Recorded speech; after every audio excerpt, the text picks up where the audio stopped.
Liam Rosina is gone. I don't know what's next for Chelsea. Chelsea fans, I don't know which manager are you looking forward for.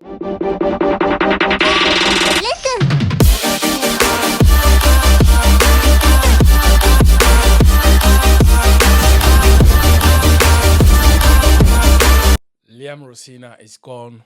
I don't know what's next for Chelsea. Chelsea fans, I don't know which manager are you looking forward for your club hierarchy to bring him in before the season ends or next summer. I mean, already you got your interim manager who is taking you to the FA Cup semi-final at Wembley on Sunday against Leeds. So it's gonna be a cracking game. Leeds have already turned the corner with on form. They are on fire now. They are unbeaten in their last 3 or 4 games, and heading into this one, I think their confidence should be higher, and Chelsea needs to, quickly turn things around. If not, it's going to be hard for them. And once they win this FA Cup, Chelsea has got a chance to play in the Europa League. Yes, so that's one of the ways that they can maneuver their way into being Europe. So they should take this cup seriously. This game, for instance, before they think about playing either Southampton or Man City in a final.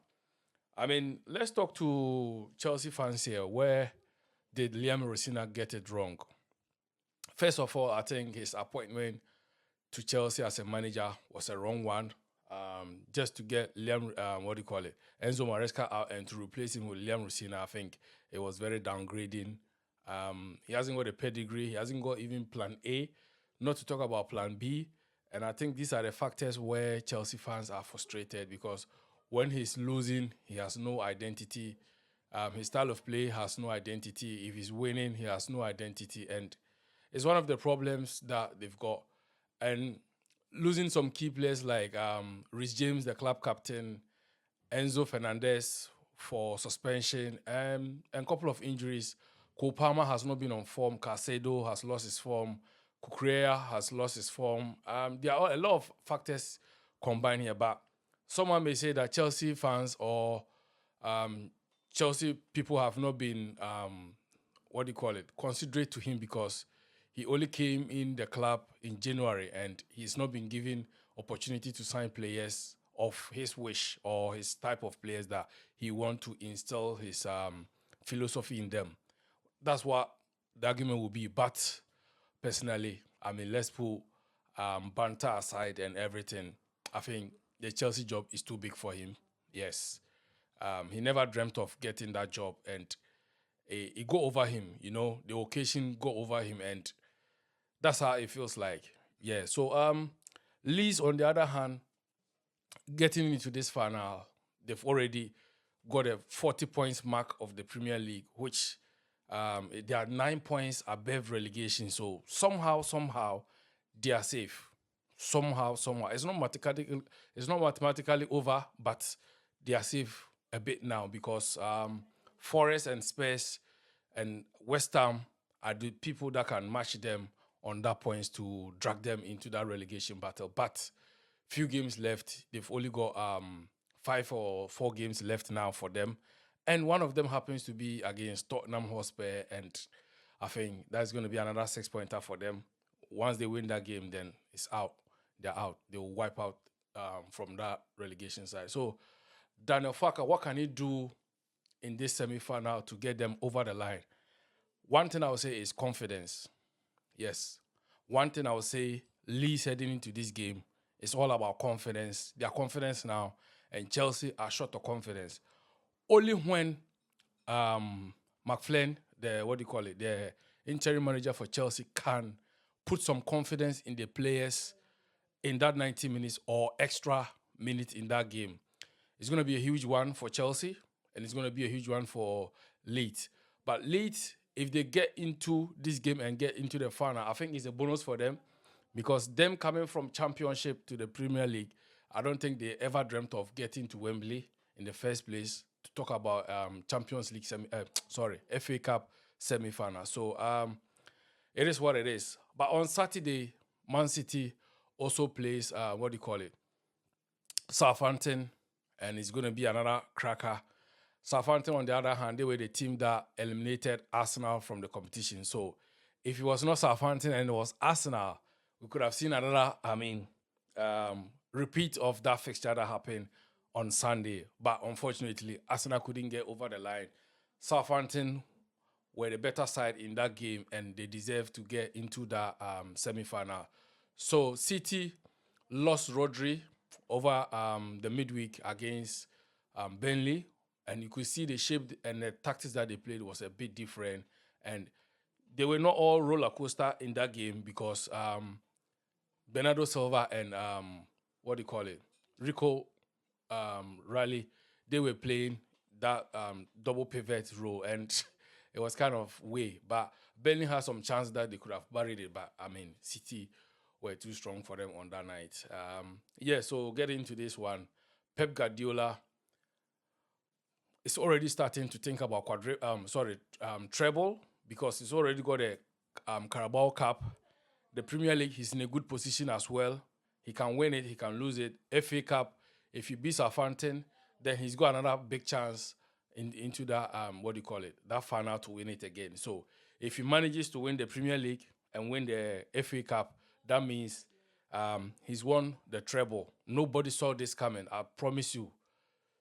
When the season started, we could have put in City up there, but when the season the season started, after 3 or 4 games, then everybody started reversing from City because what was happening to them, their style of play and everything, the struggle came in at the start of the season, and they managed to turn the corner, getting to the end of the business. And yes, it will shock most fans because nobody saw this coming. But on their hindsight, we can say it's normal for them because they've done it before. But those times that City done it, everyone expected them to do it and they did it. But this one is a bit different because nobody saw that coming. Nobody. In the rear view mirror, nobody saw City coming to be in this treble position. It was all Arsenal that was in this position. And sadly, in football, everything just flipped in a second like that. Yeah, so they'll be the hot ones. They're already the favorites ones in these 4 teams that are left in the FA Cup semi-final. Yeah, so let's go to the Premier League. Weekend is Arsenal that is playing against Newcastle. This is a huge game. After that 2-1 defeat at the Etihad against Man City, Arsenal has to win all their games. Forget about City. If City win their games or do not win their games, Arsenal just need to win all their games at this moment, because if they want to win this league, that's how it's supposed to be. No more slacking from them. And Arsenal fans, let me know, if Mikel Arteta doesn't win this league, do you want him out? I think most probably the answer will be yes, because most Arsenal fans will want him out because he's been the man who has taken them to the promised land but never crossed the sea with them. And that's what they'll be looking for, because to win the Premier League, it comes with certain small margins. And I think at this point, that is what he's lacking. If you ask me, the reason why Arteta or Arsenal is now in a hot position in the league, because the pressure has come over them. They were leading 9 points. I would say, 1, people say the recent defeat to Bournemouth at Emirates is the catalyst of it, but I don't think so. I think it started from that Wolves draw that they got, and then that Brentford draw that they got, where they were cruising 2-0 and had to surrender those 2 leads. I think that is where it's coming from. And aside that, the Bournemouth one, did the damage over them and took their confidence away. And I think the the Carabao Cup final too, because they were in the confident mood of winning that quadruple. But once they lost that, the momentum of the Premier League shifted to City, and then Arsenal became under pressure.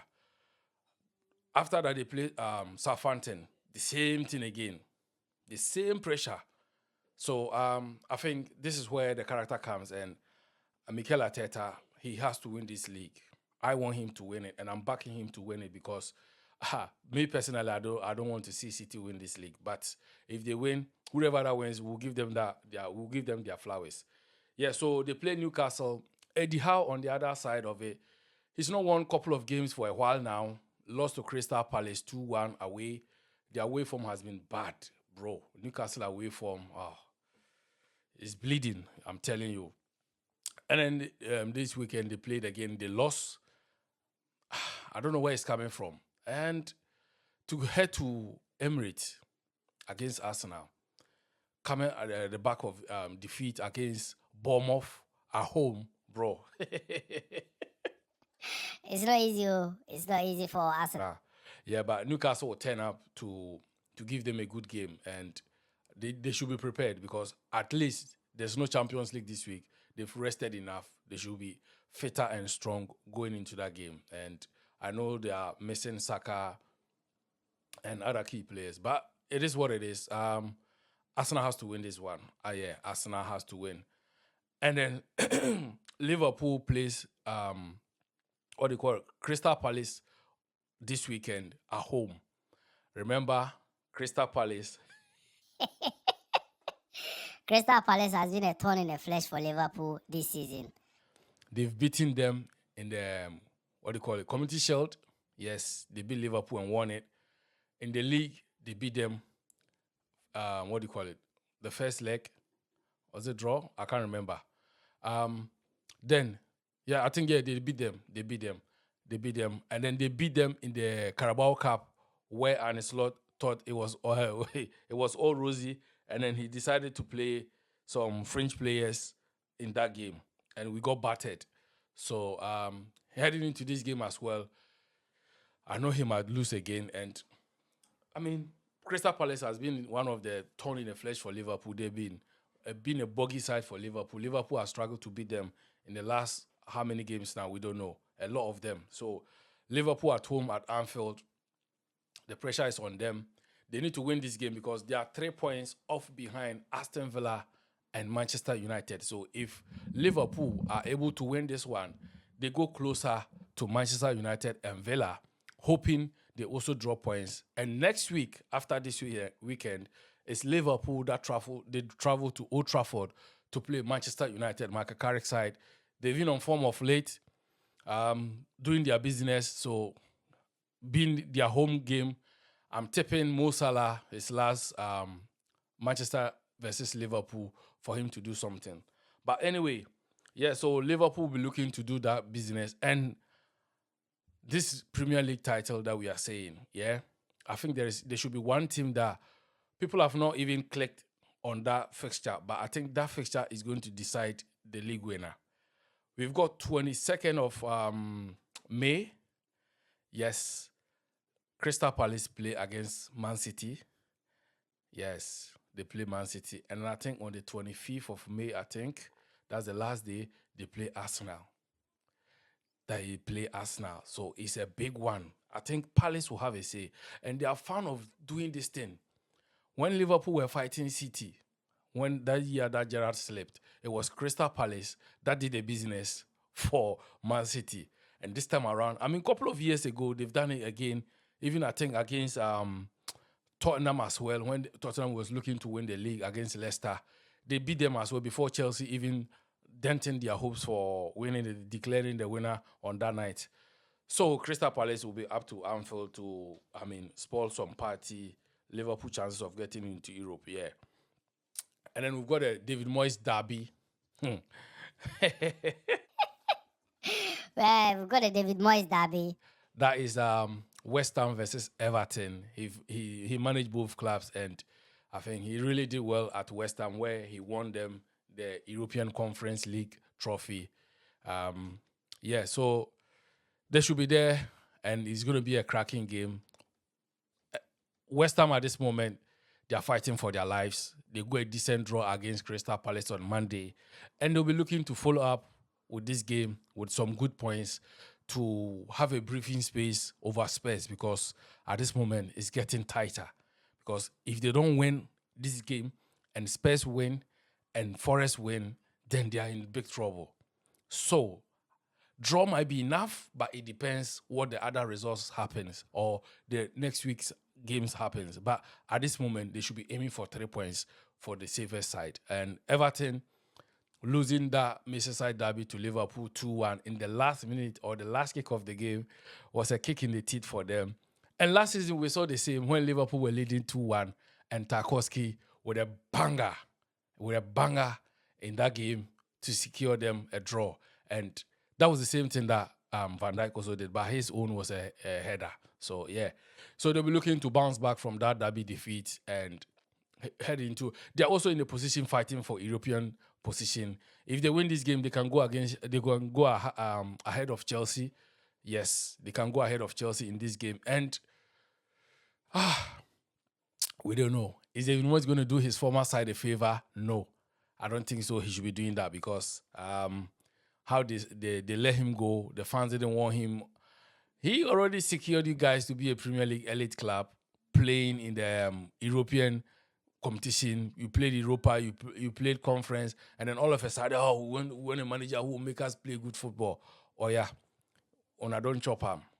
You want good football, you go and play that one in the championship. So West Ham are really struggling at this moment, and it is what it is. But I think the biggest one of the night should be Wolves versus Spurs. Wolves has been confirmed as a relegation team to the championship. Burnley against Man City last night, they were confirmed relegated Premier League club to the championship. It's left with one team, and that team happens to be Spurs, Forest, and West Ham. These three teams are fighting to stay up. But at this moment, Spurs head into this game away to the Molineux for the last time in the Premier League. We don't know what's going to happen. There's going to be fire. It's going to be fire, yes. Wolves, at this moment, they have to be fearless. They have to be, careless. Don't care about anything. Go and do your business. You know what I mean?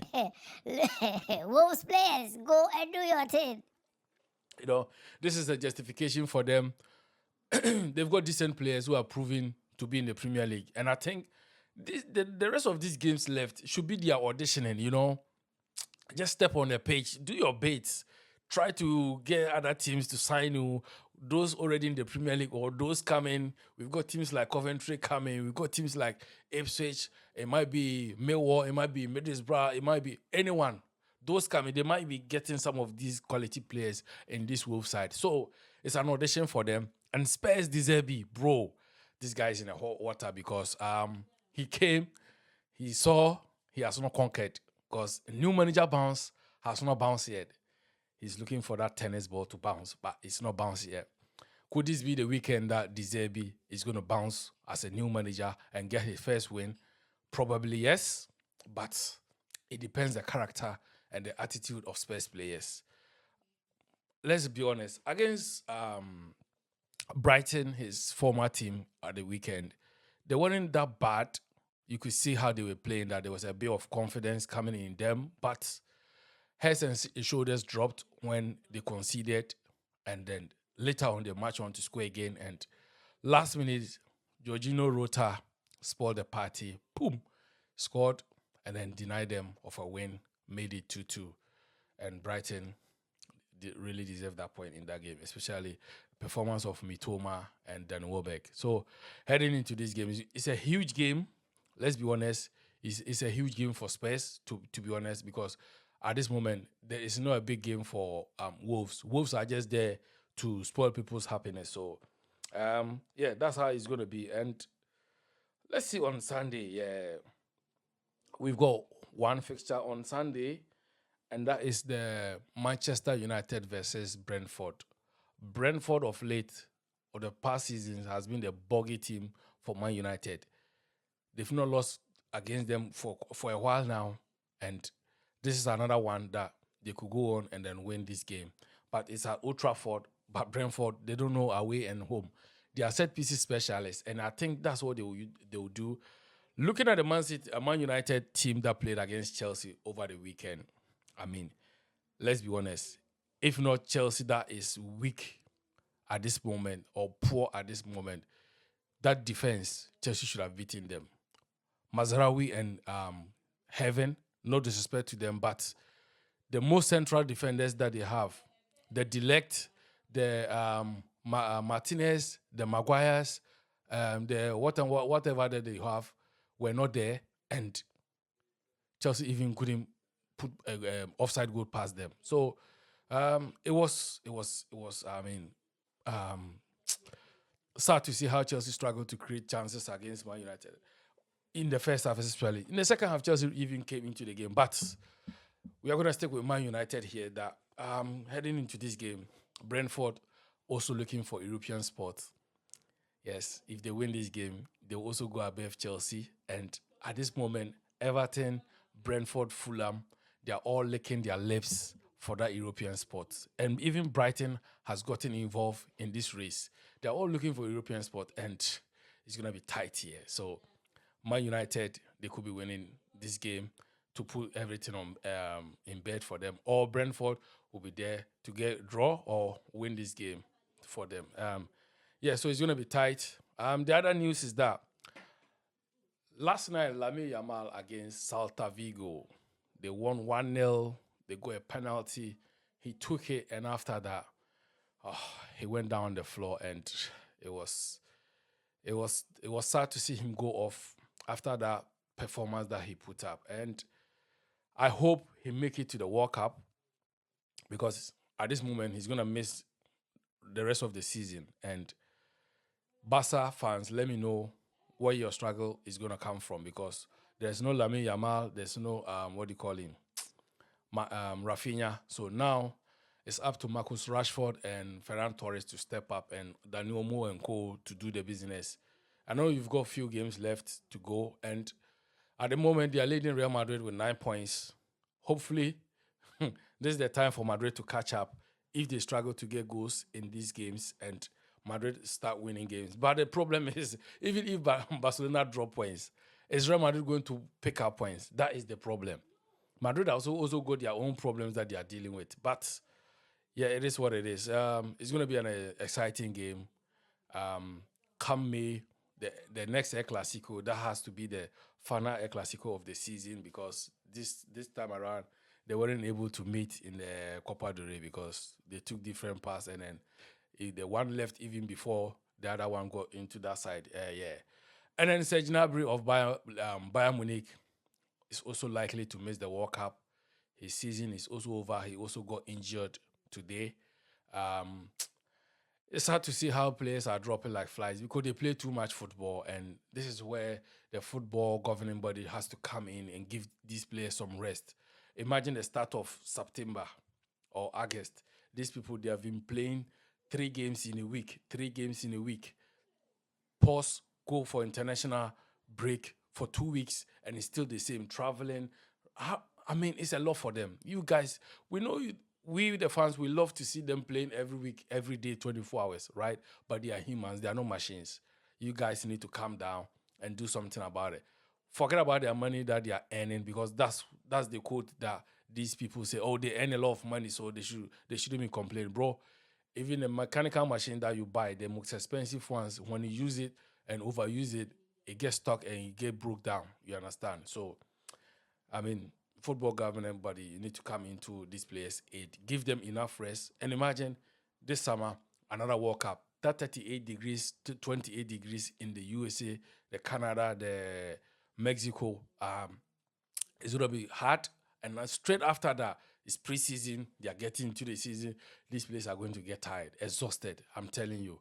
So next season, anything that is going to strategize their signings and manage their key players with playing time, they will have a key say in the league into next season, winning trophies, going far or further in tournaments like FA Cup, Champions League, Carabao Cup, Copa del Rey, and others.